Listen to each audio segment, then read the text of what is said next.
বিয়ের ১৩ বছর পর জানতে পারলাম আমার স্বামী পরনারীতে আসক্ত। সেই রাতটা ছিল উৎসবের রাত। সে বাইরে থেকে এসে ফ্রেশ হওয়ার জন্য ওয়াশরুমে ছিল, আর আমি খাবার গরম করে টেবিলে সাজিয়ে তাকে সালাম করার জন্য অপেক্ষা করছিলাম। কারণ প্রতি উৎসবে তার পায়ে হাত দিয়ে সালাম করি, সেই ১৩টা বছর ধরে। রাত আনুমানিক 12:30। আমি বসে আছি, এমন সময় হঠাৎ তার ফোনে রিং বেজে উঠল। দেখলাম আননোন নাম্বার। পিক করলাম না আননোন নাম্বার দেখে। রেখে দিতে যাব এমন সময় মেসেঞ্জারের টুং করে শব্দ হলো। সচরাচর আমি তার মেসেঞ্জার চেক করি না, কিন্তু সেই সময় ফোনটা যেহেতু হাতেই ধরা ছিল, মেসেজটা দেখার লোভ সামলাতে পারলাম না। আর যা দেখলাম তাতে আমার মাথায় আকাশ ভেঙে পড়ল। আমার স্বামী 12 বছর ধরে একটা মেয়ের সাথে প্রেমের সম্পর্কে জড়িত। সেখানে সব লেখা আছে, তারা কবে কোথায় দেখা করেছে, তার দেওয়া গেঞ্জি পরে আজ তার সাথে দেখা করে এসছে, সবটাই লেখা আছে। আর একটা কথা বলা হয়নি, আমরা 4 বছর প্রেম করে পারিবারিক সম্মতিতে বিয়ে করি। আমাদের সংসারে 2টো সন্তান রয়েছে। আমি ও আমার স্বামী দুজনেই শিক্ষিত। আমি চাকুরিজীবী, আমার স্বামী তেমন কিছু করে না, ফ্যামিলি বিজনেস দেখাশোনা করে। তার বাবার অঢেল সম্পত্তি ছিল, সে নেশাগ্রস্ত। নেশা করতে গিয়ে প্রায় 2 কোটি টাকার সম্পদ নষ্ট করে। যাই হোক, সন্তানের মুখের দিকে তাকিয়ে তার সবটাই মেনে নিয়েছিলাম। তাছাড়া প্রচণ্ড ভালোবাসতাম তাকে, ভাবতাম এক সময় যে নেশার জগৎ থেকে ফিরে আসবেই। কিন্তু এখন দেখছি একটা মেয়ের সাথেও জড়িত। মেয়েটি একজন মাদক ব্যবসায়ী, সেই সাথে একটা প্রাইভেট ক্লিনিকের আয়া। অনেকে অনেক সময় এসে বলতো আমাকে এই মেয়ের কথা, কিন্তু স্বামীর প্রতি অগাধ বিশ্বাস আর ভালোবাসা ছিল বলে কোনো দিন বিশ্বাস করিনি। যাই হোক, বাস্তব নির্মম সত্যটা আজ আমার সামনে। যেটা ভয় পেতাম সেটাই হলো। তারপর আমি কি করলাম? আমি তার ফোনটা যথাস্থানে রেখে দিলাম। সে ওয়াশরুম থেকে বের হলে তাকে খেতে দিলাম। আমি তেমন কিছু খেলাম না। তার খাওয়া শেষ হলে তাকে রুমে ডাকলাম। বললাম, তোমাকে কিছু বলতে চাই, সত্যি সত্যি উত্তর দেবে, কোনো কিছু অস্বীকার করবে না, কারণ আমি সব কিছুই জানি। সে বলল, বলো। আমি বললাম, কোনো মেয়ের সাথে কি তোমার সম্পর্ক আছে? আমি তখন কেবল ওপরওয়ালাকে ডাকছিলাম যেন বলে সব মিথ্যা, কারণ তার মুখ থেকে এটা আমি সহ্য করতে পারবো না। সে বলে, হ্যাঁ আছে, তবে আজকের পর থেকে আর থাকবে না। আশ্চর্য হয়ে গেলাম, কিরকম অবলীলায় সে স্বীকার করে নিল। আমার পায়ের তলার মাটি সরে গেল। কোনো মতে জিজ্ঞেস করলাম, আজ থেকে ঠিক 12 বছর আগে তোমার ফোনের একটা মেয়ের মেসেজ দেখেছিলাম, সেই মেয়েটাই কিনা? সে বলল, হ্যাঁ সেই মেয়েটাই। আমার চারিদিক অন্ধকার হয়ে গেল। নিজেকে কোনো মতেই সামলাতে পারলাম না। তবুও যতটা সম্ভব ঠান্ডা হয়ে তার ফোনটা নিয়ে তার সামনের মেয়েটাকে ফোন দিলাম। তখন রাত প্রায় 2টো বাজে। রিং হতেই ওপাশ থেকে একটা ছেলে ফোন ধরলো। বললাম, এটা কি নাদিরার নাম্বার? লোকটা বলল, হ্যাঁ।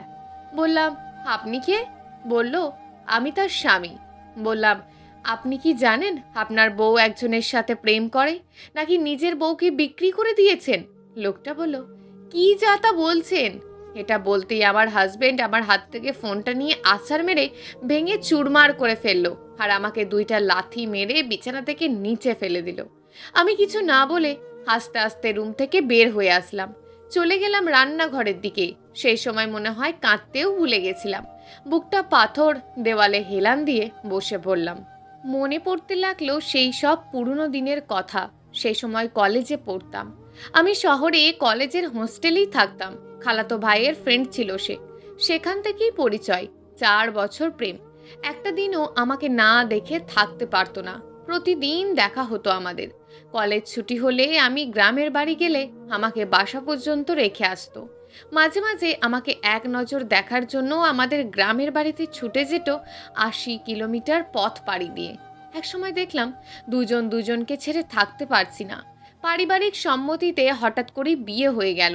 দুজনের মতন সুখী কেউ ছিল না সেদিন। এই 13টা বছরে আমি একটা দিনও তাকে ছাড়া ঘুমাইনি, কারণ তার হাতটা ছিল আমার বালিশ। তার বুকে মাথা না রাখলে কিছুতেই ঘুম আসতো না। সে রাত করে বাসায় ফিরতো, আমি তার জন্য বসে থাকতাম। সে আসলে একসাথে খেতাম। আমার 2টো বাচ্চাই সিজারিয়ান। ওটিতে ঢোকার আগের মুহূর্ত পর্যন্ত তার সে কি কান্না! এই 13টা বছরে আমাকে কোনো দিন অবহেলা করেনি। আমি যা চেয়েছি তাই এনে দিয়েছে। আমি যা করতে বলেছি তাই করেছে। খারাপ অভ্যাস ওই একটাই ছিল, মাদকাসক্তি। বোঝাতাম তাকে, ভেবেছিলাম সেটাও আস্তে আস্তে ঠিক হয়ে যাবে। আমি সারাক্ষণ আমার বাচ্চা আর সংসার নিয়ে ব্যস্ত থাকতাম। সংসারের প্রতি তার কোনোদিনই মনোযোগ ছিল না। বাজার করা থেকে রান্না করা, সংসার সামলানো, বাচ্চাদের স্কুল, সবটা আমাকে একাই সামলাতে হতো। তবুও ভালো ছিলাম, সুখী ছিলাম। বাসার প্রত্যেকটা কোণা আমার নিজের হাতে সাজানো। আমার সেই ভালোবাসার মানুষ কি করে পারলো আমার সাথে প্রতারণা করতে? যাকে ছাড়া আমার জীবনের একটা দিনও কল্পনা করতে পারি না, সে শুধুই ঠকিয়ে এসেছে আমাকে। আমি আর কিছুই ভাবতে পারলাম না। মৃত্যুর পথ বেছে নিলাম। অন্য রুমে গিয়ে দরজা বন্ধ করে সুইসাইড করার চেষ্টা করলাম। তারপর দরজা ভেঙে আমার হাজবেন্ড আমার গালে ঠাস ঠাস করে 2টা থাপ্পড় বসিয়ে দিল। আমি 2 সপ্তাহ কানে শুনতে পাইনি। সেদিন সে আমাকে সরি বা জড়িয়ে ধরে না দিয়ে থাপ্পড় কেন মারলো তা আজও আমার বোধগম্য নয়। কান্নাটা ছিটকে বের হতে চাইলো, কিন্তু আটকে যাচ্ছিল, হয়তোবা অপমান আর অভিমানের চাপে। শুধু 2 চোখ দিয়ে অশ্রু আর বুক থেকে হেঁচকি উঠে আসছিল। যাই হোক, দরজা ভাঙার শব্দে আমার শাশুড়ি আর আমার 5 বছরের বাচ্চা দুটো জেগে গেল। আমার বাচ্চাটা জেগেই কান্না করতে শুরু করে দিল। বাচ্চার কান্না দেখে বুকে জড়িয়ে নিলাম। শাশুড়ি সব শুনে কিছুক্ষণ হয়ে বসে থাকলো। তারপর আমার ছেলের পক্ষ হয়ে বোঝাতে শুরু হলো। বলল, বাচ্চা কাঁদছে, তাকে নিয়ে শুয়ে পড়ো। প্রায় ভোর হয়ে আসলো, শুয়ে পড়লাম। সেদিন থেকে আমার খাওয়া ঘুম কোথায় যেন হারিয়ে গেল। আমি সর্বোচ্চ শিক্ষায় শিক্ষিত, আর সেই মেয়ে একজন অশিক্ষিত আয়া।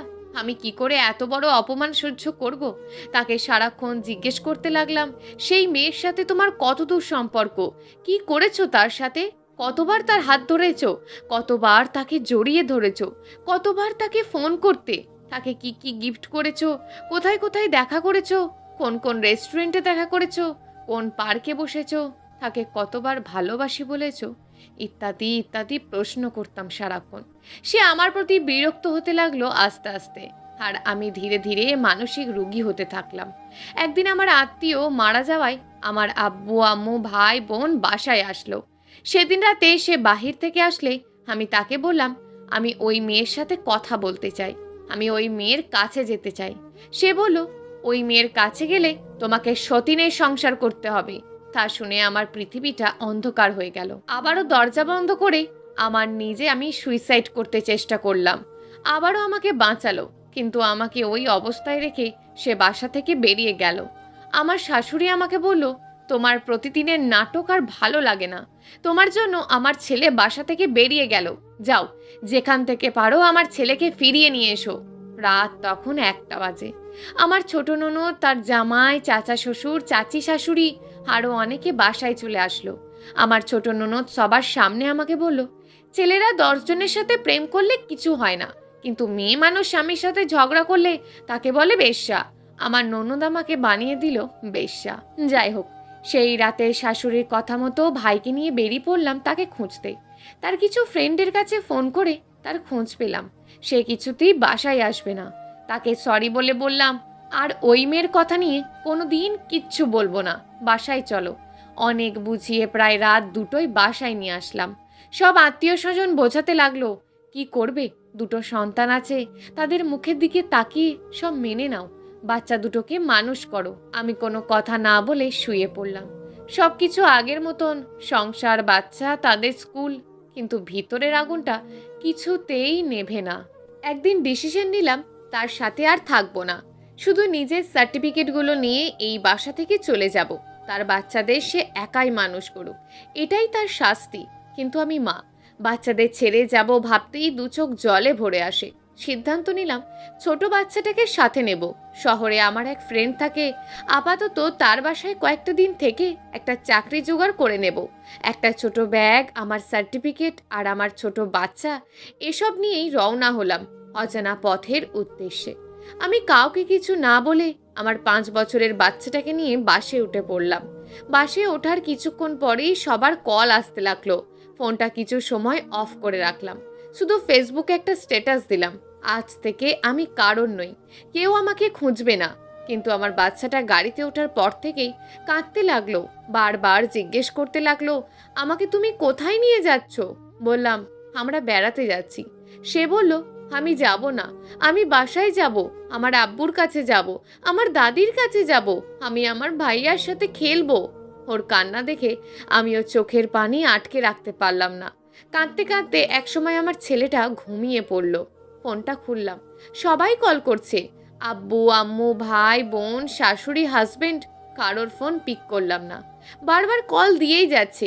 শুধু ছোট বোনের ফোনটা রিসিভ করে বলে দিলাম, আমি ভালো আছি, আব্বু আম্মুকে টেনশন করতে নিষেধ করিস, তার এত বড় অন্যায় মেনে নিয়ে তার সাথে তার বাসায় থাকা সম্ভব না। বলেই লাইনটা কেটে দিলাম। সারাটা রাত রাস্তায় চোখের পানি আটকাতে পারলাম না। বাসের লোকজন বারবার ঘুরে ঘুরে তাকাচ্ছে আর চোখে, তবুও নিজেকে সামলাতে পারছি না। মনের ভিতরে তোলপাড় শুরু হয়ে গেছে।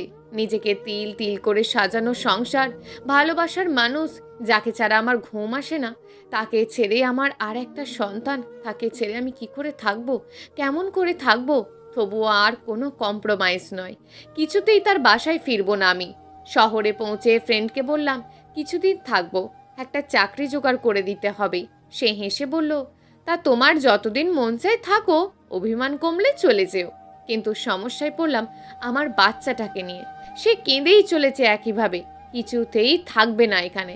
সারাটা দিন কাঁদলো, কিছুতেই খাওয়াতে পারলাম না, এক টানা কেঁদেই যাচ্ছে। কি করব কিছুই বুঝতে পারছি না। বিকেলের দিকে আমার বাচ্চাটার মুখটা কেমন যেন ফ্যাকাশে হয়ে পড়ল। আমি ভয় পেয়ে গেলাম। মনে হতে লাগলো, আমি কি নিজের জেদ বজায় রাখতে আমার ছোট্ট বাচ্চার কচি মনে খুব আঘাত দিয়ে ফেলেছি? নিজেকে খুব অসহায় মনে হতে লাগলো। এদিকে সবাই অনবরত কল করেই চলেছে। আমার হাজব্যান্ড মেসেজ দিয়েছে, তুমি ফিরে এসো, তুমি ছোট্ট বাচ্চাকে নিয়ে কোথায় গিয়েছো? তুমি যা বলবে তাই হবে, তুমি ফিরে এসো। আর না হয় বলো কোথায় আছো, আমি নিতে আসছি। এদিকে সন্ধে হতেই আমার বাচ্চা নিস্তেজ হতে থাকলো। আমি প্রচণ্ড ভয় পেয়ে গেলাম। ডাক্তারের কাছে নিতেই ডাক্তার বলল, বাচ্চা যা চায় তাই করুন, তা না হলে মারাত্মক ক্ষতি হয়ে যেতে পারে। মা তো দুনিয়ায় সবচেয়ে বেহায়া প্রাণী। বাচ্চাকে বললাম, চলো বাবা, আমরা এখনই বাসায় ফিরে যাব। সেদিন রাতে বাসে উঠে পরদিন ভোরে বাসায় ফিরে আসলাম। আবার সব কিছু আগের মতোই চলতে লাগলো। বাচ্চা, সংসার, বাচ্চাদের স্কুল, সব কিছু আগের মতোই। এর মাঝে পেরিয়ে গেল কয়েক সপ্তাহ, কিন্তু আমি কিছুতেই স্বাভাবিক হতে পারলাম না। এক রাতে তাকে জিজ্ঞেস করলাম, আচ্ছা তুমি কি ওই মেয়েটাকে ভালোবাসো? সে বলল, ভালোবাসতাম হয়তো। বললাম, তাকে চিঠি লিখতে? বলল, লিখেছি কয়েকটা। বললাম, কি লিখতে? ভালোবাসি?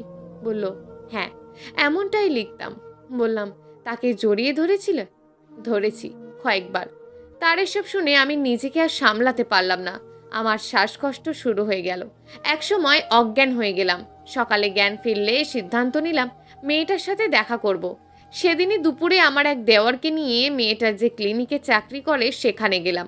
প্রথমে মেয়েটি আমার সাথে দেখা করতে চায়নি, পরে রাজি হলো। মেয়েটিকে দেখে আরও অবাক হলাম। আমার হাজবেন্ড যে কিনা লম্বা, স্মার্ট, হ্যান্ডসাম, এক কথায় সুন্দর সুপুরুষ, সে কিনা এরকম কুচকুচে কালো খাটো মেয়ের সাথে প্রেম করছে 12টা বছর ধরে। ছি! শুনেছি মেয়েটার পিছনে লক্ষ লক্ষ টাকা খরচ করছে। মেয়েটাকে বাড়ি বানিয়ে দিয়েছে, ছেলের পড়াশোনার খরচ সে দেয়, এমনকি মেয়েটার স্বামীকেও হাতে রাখতে একটা অটোরিকশাও কিনে দিয়েছে। যাই হোক, মেয়েটাকে ডেকে বললাম, দেখো, আমার হাজবেন্ডের মতন লোকেরা তোমাদের মতন মেয়েদের কখনোই বিয়ে করে ঘরে তুলবে না, শুধু তোমাদের ইউজ করবে। আর তুমি কেন আমার হাজবেন্ডের সাথে সম্পর্ক রাখছো আমি তা খুব ভালোভাবে বুঝি। তোমার যত টাকা লাগে আমি দেব, তোমার সংসারের সব খরচ আমি দেব, তোমার ছেলের পড়ার খরচও আমি দেব, তোমার যখন যা লাগবে আমি দেব। আমি হাত জোর করে মিনতি করছি, তুমি আমার স্বামীর জীবন থেকে, আমার জীবন থেকে সরে যাও, কারণ আমি আমার স্বামীকে প্রচণ্ড ভালোবাসি, তাকে ছেড়ে আমি থাকতে পারবো না। মেয়েটি হেসে বলল, আপনার টাকা আমার লাগবে না, পারলে নিজের স্বামীকে বেঁধে রাখেন। আর একটা কথা, আমি ইচ্ছে করলেই আজ আপনার স্বামীকে বিয়ে করতে পারি, আপনার স্বামী আমাকে বিয়ে করতে বাধ্য, কিন্তু আমি তা করব না, কারণ আমি আমার ছেলেকে খুব ভালোবাসি আর আমি তাকে নিয়েই থাকতে চাই। এটা শুনে আমার পায়ের তলার মাটি সরে গেল। ঘোরের মাঝে বাসায় চলে আসলাম। ভাবলাম, এই জীবনের কোনো মূল্য নেই, এতটা সহ্য ক্ষমতা আমার নেই। আমার কাছে পৃথিবীটা অর্থহীন মনে হলো। আবারও সুইসাইড করার সিদ্ধান্ত নিলাম। আস্তে আস্তে আমার শরীরটা নিস্তেজ হতে লাগলো। চোখ দুটো বন্ধ হয়ে আসলো। শুধু আমার দুটো সন্তানের মুখ চোখের সামনে ভাসতে লাগলো। হঠাৎ মনে হলো, আমি যদি আজ মরে যাই, কে দেখবে আমাদের সন্তানদের? আমার ভাই তখন বাসায় ছিল। কোনো রকমে তাকে ইশারায় ডেকে বললাম, আমি অনেকগুলো ঘুমের ওষুধ খেয়ে নিয়েছি, কি করব এখন? তারপর কি হলো জানি না। দুদিন পর চোখ মেলে দেখলাম আমি হাসপাতালে। হাসলাম, মনে মনে বললাম, বেঁচে আছি এখনো। আমার দুই সন্তানকে দেখতে চাইলাম। তারা সামনে আসলো, বুকে জড়িয়ে ধরলাম। আবার সেই বাসায় ফিরে আসলাম। আব্বু আম্মু অনেকবার তাদের বাসায় নিয়ে যেতে চাইলো। আমি যেতে চাইতাম না, কারণ তাকে ছেড়ে আমি থাকতে পারবো না। কিন্তু আস্তে আস্তে আমি অসুস্থ হয়ে পড়লাম। কোনো খাবার গলা দিয়ে নামতো না। আর দু চোখের ঘুম হারিয়ে গেল। সংসারের প্রতি, বাচ্চাদের প্রতি সব আকর্ষণ হারিয়ে গেল। কিছুই ভালো লাগে না। রান্না করি না, বাচ্চাদের দেখি না। বেশিরভাগ সময় ওরা হোটেল থেকে খাবার কিনে খায়। বাচ্চার পড়া দেখি না। পরীক্ষার রেজাল্টও খারাপ হতে লাগলো বাচ্চাদের। ধীরে ধীরে আমি মানসিক ভারসাম্য হারাতে লাগলাম। মেডিসিনের ডাক্তার, মানসিক ডাক্তার, কোনোটাই ভাত থাকলো না। এই ডাক্তার ওই ডাক্তার, কোনো ডাক্তারই বাদ থাকলো না। কিন্তু হায়, কোনো ডাক্তার আমাকে সুস্থ করতে পারলো না। কোনো ডাক্তারির করা ওষুধের ঘুমের ওষুধ দিয়েও আমার চোখে ঘুম এনে দিতে পারলো না। আমাকে খাওয়াতে পারলো না। আমি আরও অসুস্থ হয়ে পড়লাম। বিছানা থেকে নামতে পারতাম না। আরও বড় বড় ডাক্তারের কাছে নিয়ে যাওয়া হলো। শুধু এইটুকু খুব ভালো মতো মনে পড়ছে, ডাক্তার জিজ্ঞেস করতো, তোমার কি হয়েছে মা, বলো তো? আমি বলতে বলতে কেঁদে ফেলতাম। আর আমার সাথে সাথে ডাক্তারও চোখের পানি আটকাতে পারতো না। এভাবে কেটে গেল কয়েক মাস। আস্তে আস্তে আমি অসুস্থ হয়ে পড়লাম। মানসিক ভারসাম্য হারাতে বসলাম। কিছুই ভালো লাগে না। সন্তানরা কাছে আসলেও বিরক্ত লেগে। আমার হাজবেন্ড আমাকে নানানভাবে সুস্থ করতে চেষ্টা করত। বাইরে নিয়ে যেত, যেসব আমি পছন্দ করতাম, যেমন গভীর রাতে নদীর ধারে যাওয়া, ফুটপাতের দোকানে বসে চা খাওয়া, রাস্তায় দাঁড়িয়ে থেকে ফুচকা খাওয়া। কিন্তু কোনো কিছুতেই আমার মন ফেরাতে পারল না। তাকে আজও প্রচণ্ড ভালোবাসি, কিন্তু তার কাছে যেতে গা ঘিন ঘিন করত। তার মুখের দিকে তাকালে ওই মেয়েটার মুখ ভেসে উঠত। ঠিক এমন একটা অবস্থায় আমার সমবয়সী একজন দেওয়ার ছিল। সে মাঝে মাঝে আসতো। খুব মজার মানুষ ছিল। আমার বাচ্চাদের খুব ভালোবাসতো। ও খুব সহজেই মানুষকে হাসাতে পারতো। তাই একদিন আমার হাজবেন্ড ওকে বলল, তোর ভাবি তো কারোর সাথে তেমন কথা বলে না, দেখ তো তুই গিয়ে হাসাতে পারিস কিনা। ও আমার রুমে গেল। আমার সাথে অনেক কথা বলল। কেন যেন ওর সাথে কথা বলে মনটা অনেক হালকা হয়ে গেল। আমাকে অনেক বোঝালো। বলল, ভাবি, ভাইয়া শুধু আপনাকেই ভালোবাসে। ওই মেয়েটার বাসায় আমরাও যেতাম। আপনি সব ভুলে যান তো। শুধু শুধু ভাইয়াকে ভুল বুঝছেন। ছেলেটার কথায় মনে একটু জোর আসলো। আমি মাঝে মাঝে ছেলেটার সাথে ফোনে কথা বলতাম। আমাকে হাসাতে পারতো। ওর কথায় আমি হাসতাম। ও এসে আমাকে খাইয়ে দিত। ফোন করি বলতো, ভাবি, আজ কি রান্না করেছেন, আমি খেতে আসছি। বাধ্য হয়ে আমাকে রান্না করতে হতো। আমাকে ছাড়া খাবার টেবিলে বসতো না। আমার হাজবেন্ড, সে, আমি, আমার বাচ্চারা একসাথে খেতাম। তাকে সাথে নিয়ে মাঝে মাঝে বেড়াতে যেতাম। ছেলেটা খুব একটা ভালো গুণ ছিল।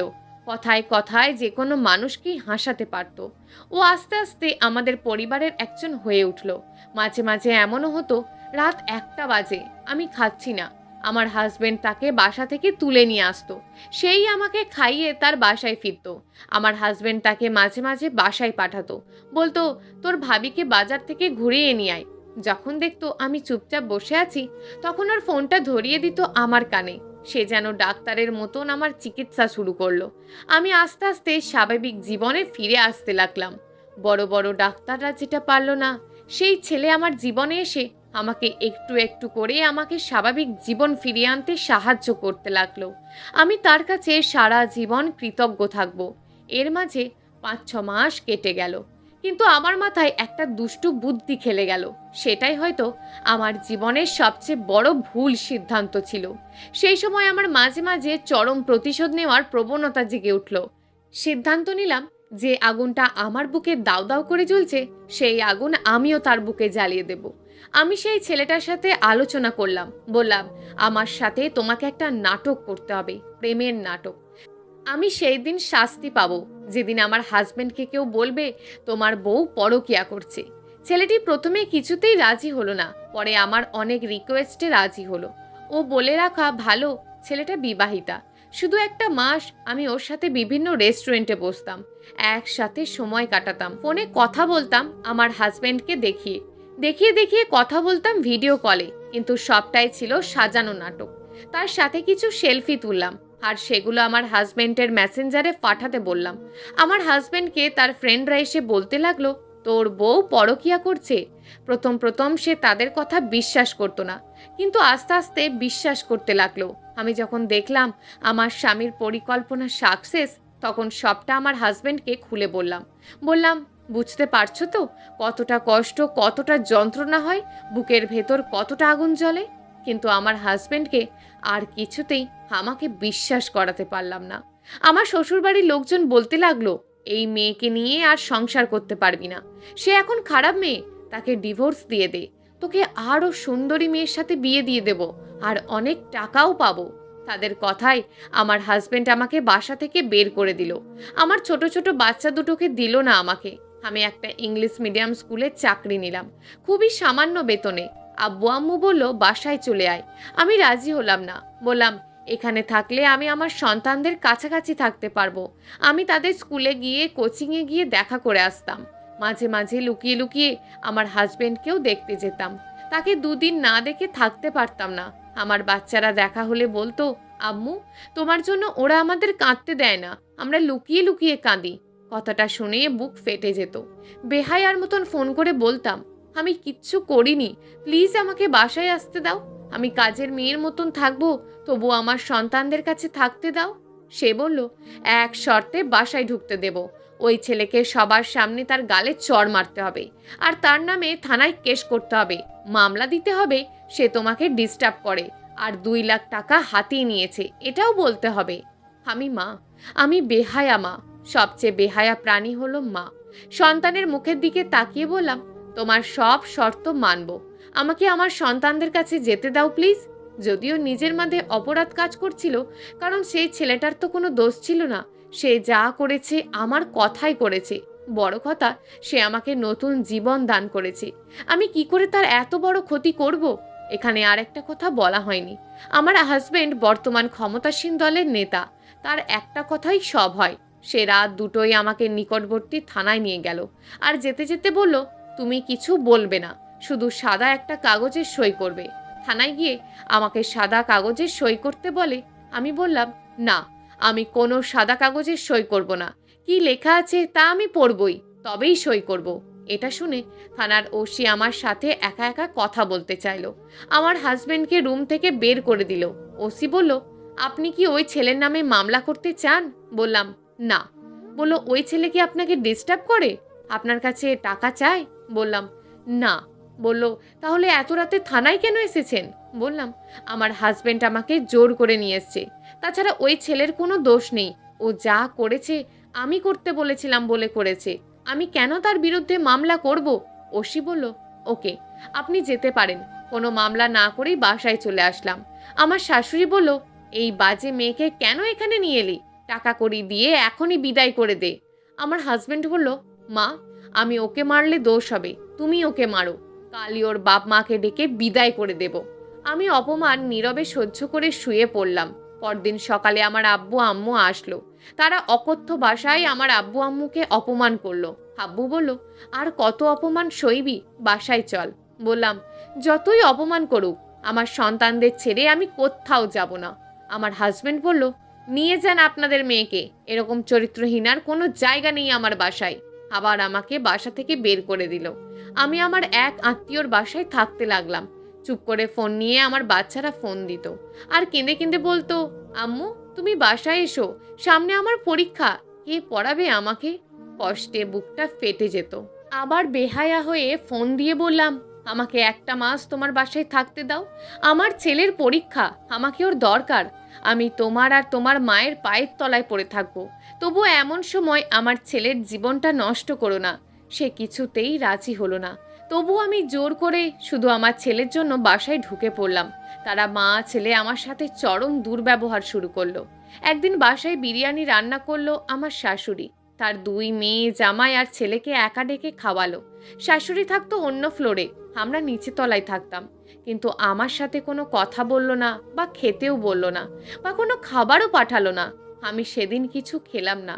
রাতে আমার আম্মু ফোন দিয়ে জিজ্ঞেস করলো, কি খেয়েছিস? শুনেই কান্না আটকাতে পারলাম না, বলে ফেললাম সব। কথাটা মনে করে আমার মা আজও কাঁদে। বলে, বাসায় কুকুর বিড়াল থাকলেও তো মানুষ না খাইয়ে রাখে না, আর তারা তোকে না খাইয়ে রাখলো। মুখ বুজে পড়ে থাকলাম, শুধু ছেলের জন্য।